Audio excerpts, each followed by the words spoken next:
There's a number most Australians never stop to think about, and it might be the most important number in your whole life. It's not your age. It's not your superannuation balance.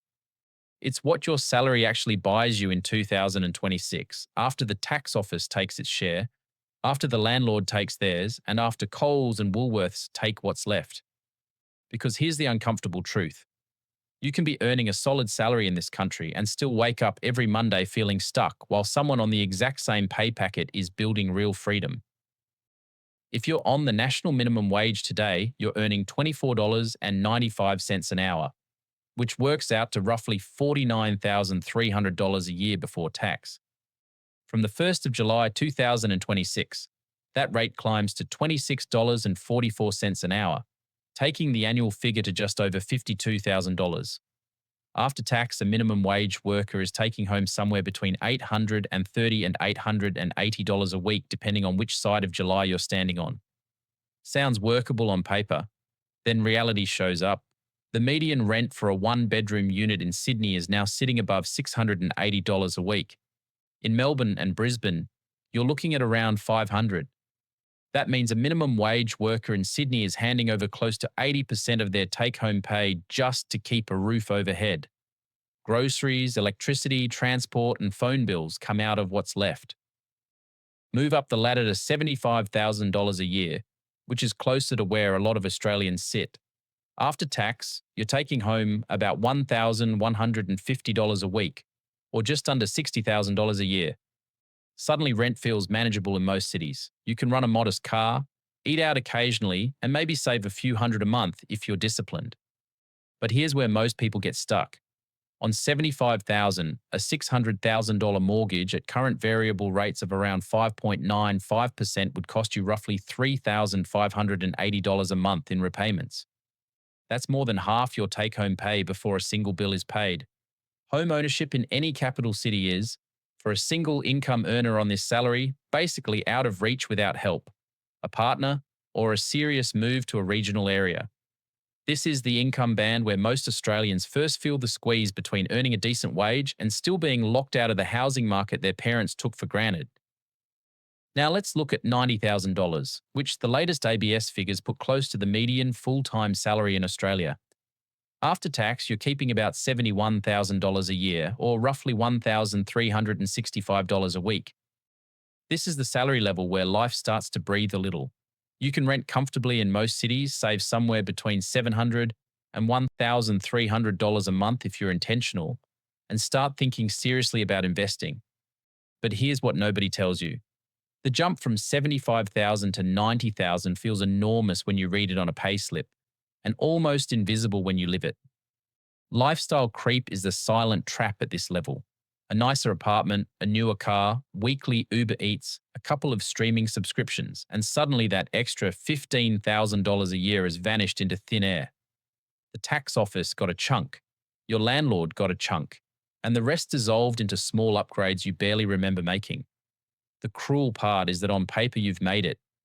You're earning the median full-time wage in one of the wealthiest countries on earth. And yet a single unexpected expense, a busted hot water system, a car repair, a dental bill, can still send you straight back to the credit card. There's also some good news landing this July. From the 1st of July 2026, the lowest tax bracket drops from 16% to 15%, and it falls again to 14% in 2027. It's not life-changing money on its own, but if you redirect every cent of those tax cuts straight into an investment account, instead of absorbing them into your weekly spending, you're using a government policy to build your own wealth on autopilot. At $130,000, you're now in the top quarter of Australian earners.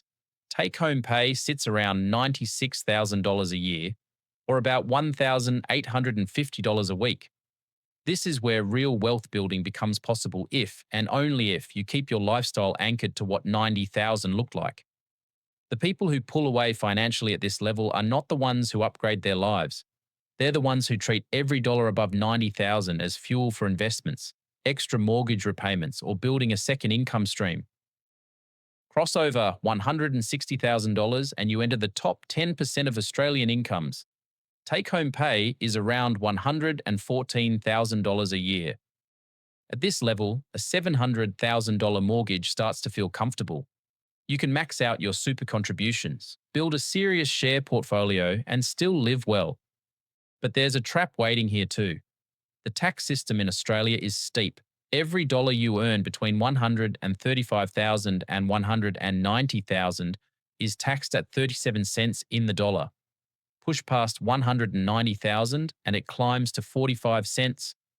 So the leap from 160,000 to 210,000 looks like a $50,000 pay rise on paper, but in your bank account, it's closer to 29,000. This is why high earners in Australia often feel like they're running on a treadmill. It also explains why so many doctors, engineers, and senior managers in this country reach their late 40s with impressive salaries and surprisingly thin investment portfolios. They confused income with wealth, and the two are not the same thing. Someone on $70,000 a year who saves 15% of their income and invested into a low-cost index fund will over 25 years likely retire wealthier than someone on 160,000 who spends every cent.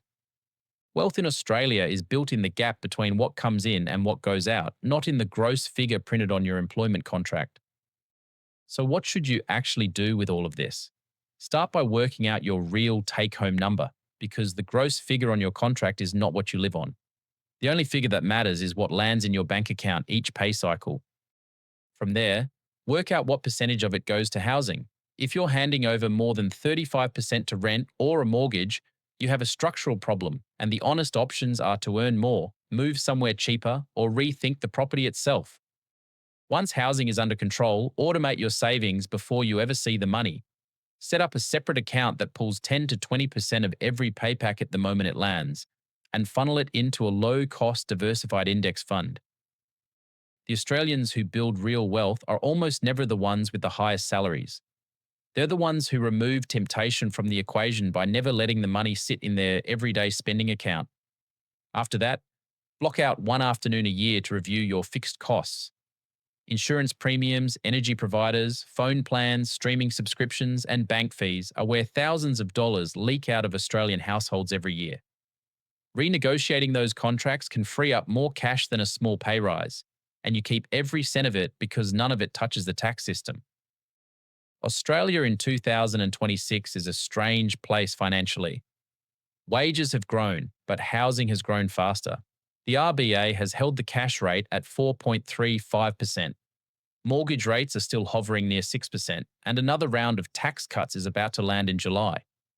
The minimum wage has just hit a record high, and yet record numbers of full-time workers are living week to week.